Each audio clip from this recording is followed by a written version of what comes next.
शांति। ओम शांति। 23 फरवरी 2024 का महावाक्य।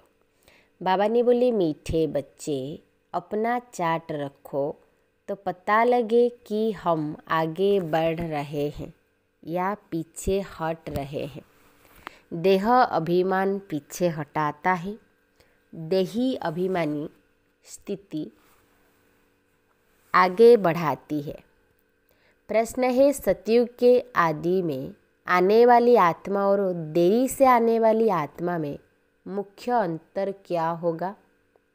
उत्तर है, आदि में आने वाली आत्माएं सुख की चाहना रखेगी, क्योंकि सतयुग का आदि सनातन धर्म बहुत सुख देने वाला है। देरी से आने वाली आत्मा को सुख मांगना आएगा ही नहीं, वह शांति शांति मांगेंगे। बेहद के बाप से सुख और शांति का वर्षा हर आत्मा को प्राप्त होता है।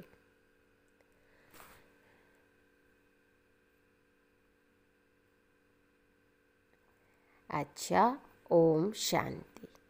भगवान उवाच। जब भगवान उवाच कहा जाता है तो बच्चों को श्री कृष्ण बुद्धि में नहीं आता, बुद्धि में शिव बाबा ही आता है। मूल बात है बाप का परिचय देना, क्योंकि बाप से ही वर्षा मिलता है। तुम ऐसे नहीं कहेंगे कि हम शिव बाबा के फॉलोअर्स हैं। नहीं, शिव बाबा के बच्चे हैं। हमेशा अपने को बच्चे समझो। और कोई को यह पता नहीं है कि वह बाप टीचर गुरु भी है। तुम बच्चों में भी बहुत है जो भूल जाते हैं। यह याद रहे तो भी अवश्य भाग्य। बाबा को भूल जाते हैं, फिर अलौकिक देह के संबंध याद आ जाते हैं। वास्तव में तुम्हारी बुद्धि से और सब निकल जाना चाहिए। एक बाप ही याद रहे। तुम कहते हो त्वमेव माताश्च पिता। अगर दूसरा कोई याद आता है तो ऐसे नहीं कहेंगे कि सद्गति में जा रहे हैं। देह अभिमान में है तो दुर्गति ही होती है। देही अभिमानी हो तो सद्गति होती है। कभी नीचे कभी ऊपर चढ़ते उतरते रहते हैं। कभी आगे बढ़ते हैं, कभी पीछे हटते हैं। देह अभिमान में तो बहुत आते हैं। इसीलिए बाबा हमेशा कहते हैं, चार्ट रखो तो पता पड़े हम आगे बढ़ रहे हैं या पीछे हट रहे हैं। सारा मदार है याद पर, नीचे ऊपर होते ही रहते हैं। बच्चे चलते चलते थक जाते हैं, फिर रड्डियाँ मारते हैं। बाबा यह होता है, याद भूल जाती है। देह अभिमान में आने से ही पीछे हटते हैं, कुछ न कुछ पाप करते हैं। याद पर सारा मदार है। याद से आयु बढ़ती है, इसीलिए योग अक्षर नामी ग्रामी है। ज्ञान की तो बहुत सहज सब्जेक्ट है। बहुत है जिनको ज्ञान भी नहीं है तो योग भी नहीं है। इसी से नुकसान बहुत होता है। बहुतों से मेहनत होती नहीं है पढ़ाई में। बहुतों से मेहनत होती नहीं है पढ़ाई में। नंबरवार तो होते ही है। पढ़ाई से समझा जाता है कि यह कहाँ तक और किसकी सर्विस करते हैं। सबको शिव बाबा का परिचय देना है। तुम जानते हो बेहद का वर्षा एक ही बेहद के बाप से मिलता है। मुख्य है माता पिता और तुम बच्चे। यह हुआ ईश्वरीय कुटुंब। और कोई की भी बुद्धि में यह नहीं होगा कि हम शिव बाबा की संतान हैं। उनसे ही वर्षा लेना है। एक बाप को ही याद करना है, वह भी निराकार शिव बाबा। परिचय ही ऐसे दो। वह तो बेहद का बाप है। उनको सर्वव्यापी कैसे कह सकेंगे? भला उनसे वर्षा कैसे पाएंगे? पावन कैसे बनेंगे?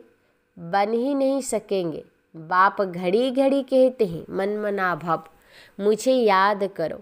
यह कोई भी जानते नहीं है। श्री कृष्ण को भी वास्तव में सब नहीं जानते। वह मोर मुकुटधारी यहाँ कैसे आएंगे? यह थे बहुत ऊंचा ज्ञान। ऊंचे ज्ञान में जरूर थोड़ी डिफ़िकल्टी भी होगी। सहज नाम भी है, बाप से वर्षा लेना तो सहज है ना। बच्चे डिफ़िकल्ट क्यों समझते हैं? क्योंकि बाप को याद नहीं कर सकते। बाबा ने बच्चों को दुर्गति और सद्गति का राज भी समझाया है। इसी समय सब दुर्गति में जा रहे हैं। मनुष्य मत दुर्गति में ले जाती है, यह है ईश्वरीय मत। इसीलिए बाबा कंट्रास्ट बनवाते हैं। हर एक मनुष्य अपने से पूछे कि हम नरकवासी है व स्वर्गवासी है। अब सतयुग है कहाँ? परंतु मनुष्य कुछ भी समझते नहीं। सतयुग को भी कल्पना समझते हैं। अनेक मत है, अनेक मत से दुर्गति होती है, एक मत से सद्गति होती है। यह तो बहुत अच्छा स्लोगान है। मनुष्य को दुर्गति में ले जाते हैं। एक ईश्वर सभी को सद्गति देते हैं। तो तुम शुभ बोलते हो ना, बाप की महिमा करते हो। वह सर्व का बाप है, सर्व की सद्गति करते हैं। बच्चों को बाप ने बहुत समझाया है। भल प्रभात फेरी निकालो, बोलो हेवेनली गॉडफादर हमको यह पद प्राप्त करा रहे हैं। अब नरक का अंत आने वाला है। समझाने में मेहनत तो करनी पड़ती है। एरोप्लेन से पर्ची गिरा सकते हो। हम तो एक ही बाप की महिमा करते हैं, वही सर्व का सद्गति दाता है। बाप कहते हैं, बच्चे मैं तुमको सद्गति देता हूँ, फिर तुमको दुर्गति देने वाला कौन? कहा जाता है आधा कल्प है हेबेन, फिर हेल। रावण राज्य माना ही आसुरी राज्य, नीचे ही गिरते आए हैं। उल्टी रावण की मत से पतित पावन एक ही बाप है। हम बाप से विश्व का मालिक बन रहे हैं। इस शरीर से भी मोह निकाल देना है। अगर हंस बगुले इकट्ठे होंगे तो मोह कैसे निकालेंगे? हर एक की सरकमस्टांस देखी जाती है। हिम्मत ही अपना शरीर निर्वाह आप ही कर सकते हो, तो फिर ज़्यादा झंझट में क्यों फंसते हो? पेट बहुत नहीं खाता है, बस 2 रोटी खाओ और कोई फुरना नहीं। फिर भी अपने से प्रण कर लेना चाहिए कि बाप को ही याद करना है, जिससे सब विकर्म विनाश हो जाए। इसका मतलब यह नहीं कि धंधा नहीं करना है। धंधा नहीं करेंगे तो पैसा कहाँ से आएगा? भीख तो नहीं मांगना है। यह तो घर है, शिव बाबा के भंडारे से खाते हैं। अगर सर्विस नहीं करते हैं तो मुफ्त में खाते हैं, तो गोया भीख पर चलना होता है। 21 जन्म फिर सर्विस करनी पड़ेगी। राजा से लेकर रंक तक सब यहाँ है। वहाँ भी है, परंतु वहाँ सदैव सुख है, यहाँ सदैव दुख है। पोजीशन तो होती है ना। बाप से पूरा योग रखना है, सर्विस करनी है। दिल से पूछना है कि हम यज्ञ की कितनी सेवा करते हैं। कहते हैं ईश्वर के पास सब हिसाब बनाया है, उसको साक्षी होकर देखा जाता है कि इस चलन से क्या पद पाएंगे। यह भी समझ सकते हैं कि श्रीमत पर चलने से कितना ऊंच पद पाएंगे, न चलने से कितना कम पद हो जाता है। यह सब समझने की बातें हैं। तुम्हारे पास प्रदर्शनी में कोई भी धर्म वाला आता है, बोलो बेहद के बाप से बेहद के सुख शांति का वर्षा मिलता है। बेहद का बाप ही शांति दाता है, उनको ही कहते हैं शांति देवा। अब कोई जड़ चित्र थोड़े ही शांति दे सकेगा। बाप कहते हैं तुम्हारा स्वधर्म है शांत, तुम शांति धाम में जाना चाहते हो। कहते हो शिव बाबा शांति दो, तो बाप क्यों नहीं देंगे? क्या बाप वर्षा नहीं देंगे बच्चों को? कहते हैं शिव बाबा सुख दो, वह तो हेवन स्थापन करने वाला है, तो सुख क्यों नहीं देंगे? उनको याद ही नहीं करेंगे, उनसे मांगेंगे ही नहीं, तो वह देंगे भी क्या? शांति का सागर तो बाबा ही है ना। तुम सुख चाहते हो, बाप कहते हैं शांति के बाद फिर सुख में आना है। पहले पहले जो आएंगे वह सुख पाएंगे, देरी से आने वालों को सुख मांगना आएगा ही नहीं, वह मुक्ति ही मांगेंगे। पहले सब मुक्ति में जाएंगे, वहाँ तो दुख होगा ही नहीं। तुम जानते हो हम मुक्ति धाम में जाकर फिर जीवन मुक्ति में आएंगे, बाकी सब मुक्ति में चले जाएंगे। इसको कयामत का समय कहा जाता है। सबका हिसाब किताब चुकत होने वाला है। जानवरों का भी हिसाब किताब होता है ना। और कोई कोई राजाओं के पास रहते हैं, उन्हों की कितनी पालना होती है।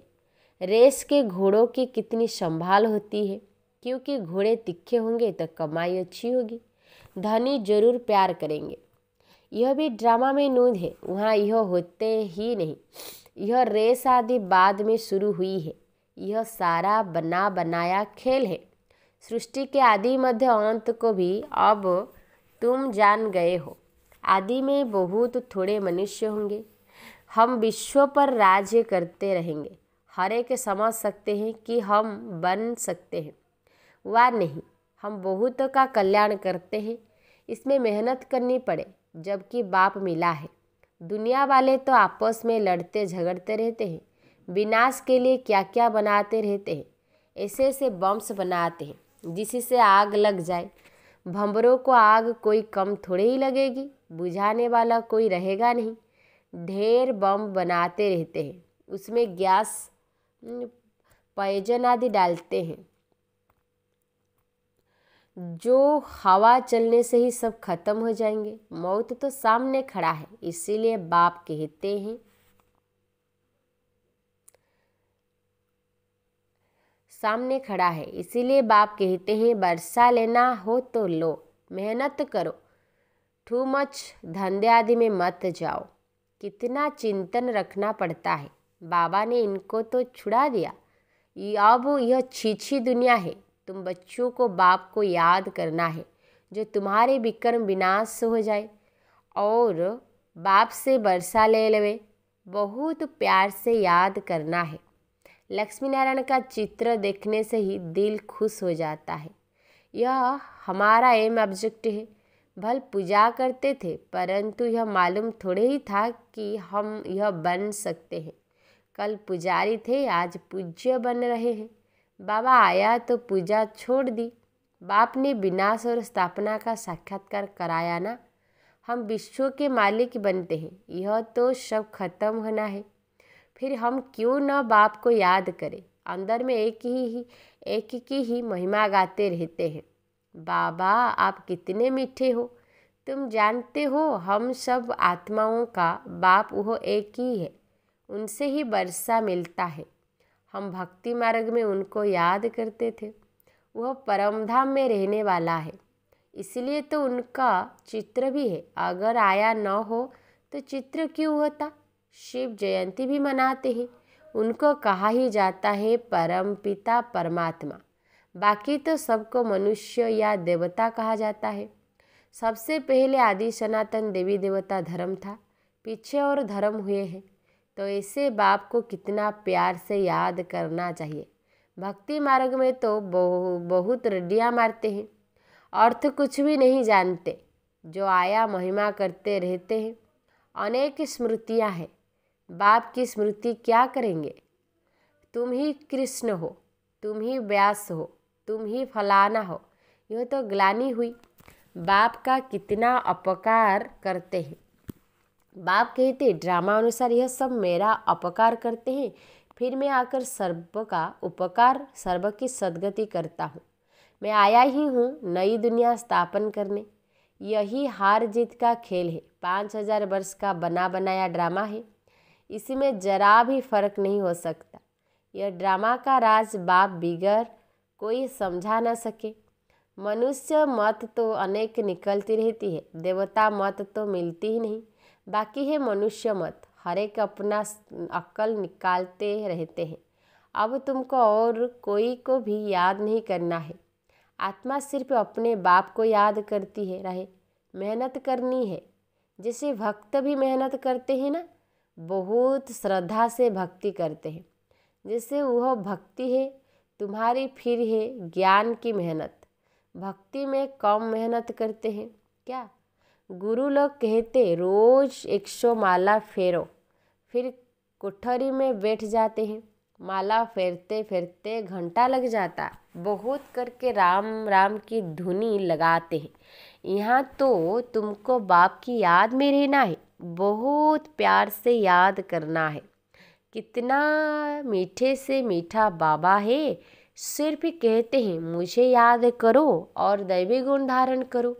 खुद करेंगे तब बहुतों को भी रास्ता बताएंगे। बाप जैसा मीठा और कोई हो नहीं सकता। कल्प के बाद तुमको मीठा बाबा मिलता है, फिर पता नहीं ऐसे मीठे बाप को क्यों भूल जाते हो। बाप स्वर्ग का रचयिता है तो तुम भी जरूर स्वर्ग के मालिक बनते हो, परंतु कट उतारने के लिए बाप को याद करो। न याद करने की ऐसी कौन सी मुसीबत आती है? कारण बताओ, क्या बाप को याद करना डिफ़िकल्ट है? अच्छा, मीठे मीठे सिक्के लदे बच्चों प्रति माता पिता बाप दादा का याद प्यार और गुड मॉर्निंग। रूहानी बाप की रूहानी बच्चों को नमस्ते। हम रूहानी बच्चों की रूहानी बाप दादा को याद प्यार गुड मॉर्निंग, नमस्ते नमस्ते नमस्ते।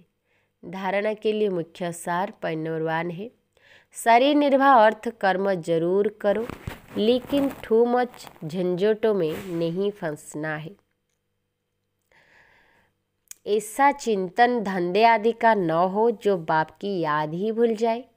पॉइंट नंबर 2 है, अनेक मनुष्य मतों को छोड़ एक बाप की मत पर चलना है। एक बाप की महिमा गानी है, एक बाप को ही प्यार करना है, बाकी सबसे मोह निकाल देना है।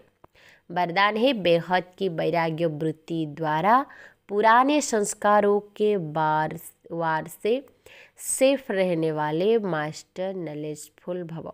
पुराने संस्कारों के कारण सेवा में व संबंध संपर्क में विघ्न पड़ते हैं। संस्कार ही भिन्न भिन्न रूप से अपनी तरफ आकर्षित करते हैं। जहाँ किसी भी तरफ आकर्षण है वहाँ वैराग्य नहीं हो सकता। संस्कारों का छिपा हुआ अंश भी है तो समय प्रमाण वंश का रूप ले लेता है, परवश कर देता है। इसे नॉलेजफुल बन, बेहद की वैराग्य वृत्ति द्वारा पुराने संस्कारों संबंधों पदार्थों के वार से मुक्त बनो तो सेफ रहेंगे। स्लोगन, माया से निर्भय बनो और आपसी संबंध में निर्माण बनो। अच्छा, ओम शांति, ओम शांति।